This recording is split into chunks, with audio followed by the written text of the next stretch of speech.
Magandang umaga, narito na ang pinakahuli sa lagay na ating panahon ngayong araw ng Sabado, ika-13 sa araw ng Hunyo, taong 2026. Narito ang ating pinakahuling satellite image kung saan ang easterlies o yung mainit na hangin galing karagatang Pasipiko patuloy ang epekto sa silangang bahagi ng Southern Luzon, silangang bahagi ng Visayas at silangang bahagi rin ng Mindanao. So nakikita nga natin sa satellite image natin yung thunderstorm activity sa iba't ibang bahagi ng ating bansa. Sa ngayon, wala naman tayong namomonitor na low pressure area or bagyo sa loob or malapit sa ating Philippine Area of Responsibility. Para naman sa lagay ng panahon ngayong araw, simulan natin sa May Luzon. Nakikita nga natin sa Metro Manila at buong Luzon area yung partly cloudy to cloudy skies na kondisyon at mga tsansa ng mga localized thunderstorms. Gayunpaman, may mga tsansa nga tayo ng severe thunderstorms at mas mataas yung tsansa nito sa may southern Luzon area, pati na rin sa hapon at sa gabi. Yung mga kasamahan naman natin sa Regional Services Division patuloy na maglalabas ng mga thunderstorm advisory kung kinakailangan. Nakikita nga rin natin yung gantong klaseng panahon ay posibleng magpatuloy sa susunod na 3 to 5 days. Agwat naman ang temperatura ngayong araw sa Metro Manila ay 25 to 33 degrees Celsius. 18 to 24 degrees Celsius sa may Baguio, 26 to 33 degrees Celsius sa may Lawag at 26 to 38 degrees Celsius naman sa may Tugigaraw. Agwat ng temperatura ngayong araw sa may Tagaytay ay 23 to 32 degrees Celsius at 26 to 34 degrees Celsius naman sa may Legazpi.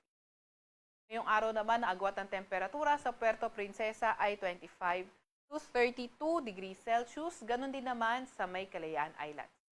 Para naman sa lagay ng panahon sa Visayas at Mindanao area, nakikita nga natin na yung easterlies o yung mainit na hangin galing karagatang Pasipiko ay magpapaulan sa may Davao region.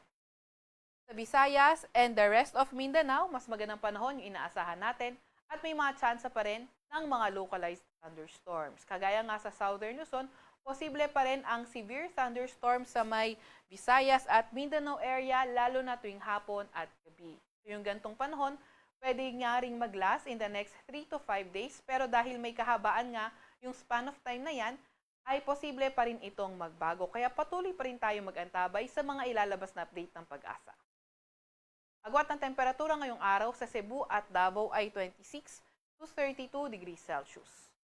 25 to 32 degrees Celsius sa Iloilo, 27 to 33 degrees Celsius sa may Tacloban, 25 to 31 degrees Celsius naman sa Cagayan de Oro at 24 to 32 degrees Celsius sa may Zamboanga. Ngayon naman ay wala tayong gale warning sa kahit anong dagat baybayin ng ating bansa.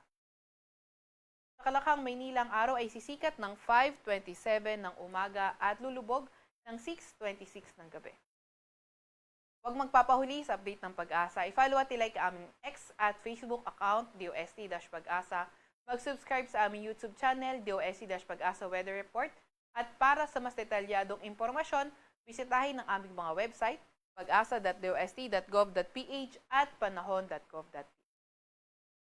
At yan nga muna pinakahuli sa lagay na ating panahon mula sa Weather Forecasting Center ng Pag-asa. Veronica C. Torres, nag-ulat.